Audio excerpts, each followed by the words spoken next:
Everyone, চলে এসেছি আবার একটা আনবক্সিং ভিডিও নিয়ে। এটার মধ্যে কি আছে আমি জানি, কিন্তু তোমাদের এক্ষুনি বলছি না। চলো এটাকে ওপেন করা যাক। এটার জন্য আমি কবে থেকে ওয়েট করে আছি, যেটা কবে আসবে। তো ফাইনালি আজকে 15ই অগস্ট, আজকে এটা চলেই এসেছে।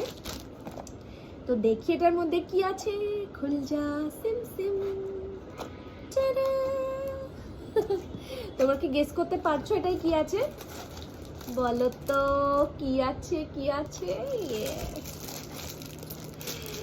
সুপার কুল এন্ড কুলেস্ট একটা জিনিস।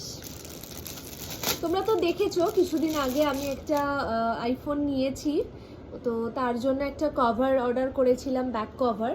তো সেটা মিশো থেকে অর্ডার করেছিলাম, আমার all time favourite app Meesho.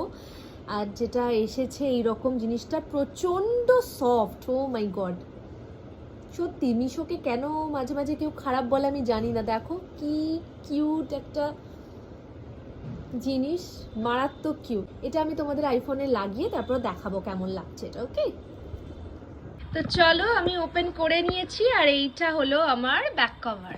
কি কিউট ভাই, দারুণ দারুণ, সেরা এসেছে। এটার অনেকগুলো কালার অপশান ছিল, একটা ভায়োলেট কালারেরও ছিল, কিন্তু আমার যেহেতু আইফোনটা একটা বেবি পিঙ্ক কালারের, সেই জন্য আমি এই কালারটাই চুজ করলাম। অনেক কনফিউজ ছিলাম যে কোন কালারটা নেব কোনটা নেব, তো ফাইনালি আমি এই কালারটা নিয়েছি। কেমন লাগছে তোমরা জানিও, আমার তো মারাত্মক সুন্দর লেগেছে সত্যি। এটা প্রচণ্ড ভালো, আর এর কোয়ালিটি নিয়েতে কিন্তু কোনো কথা হবে না। তো তোমরা যারা যারা আইফোনের কভার নেওয়ার জন্য ভাবছো মিশো থেকে নেবে কিনা, একদম চোখ বন্ধ করে কভার নিতে পারো। আজকের মতো এখানেই শেষ, দেখা হবে আবার কোনো আনবক্সিংয়ের ভিডিও নিয়ে। Bye bye.